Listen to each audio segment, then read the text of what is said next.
அதே சமயம் பார்த்தீங்கன்னா, நான்வெஜ் சமையல்.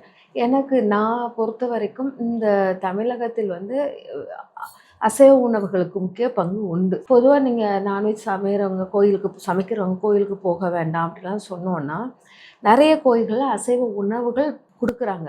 படையலாவே குடுக்குறாங்க. அந்த மாரி கோயில்கள தேர்ந்தெடுத்து போவதில் தவறில்லை. ஏன்னா, அந்த உணவுகள் வந்து அது ஏத்துக்கிற மனநிலை, அது காவல் தெய்வத்துக்கு அதுக்கெல்லாம் நமக்கு தேவைப்படுது.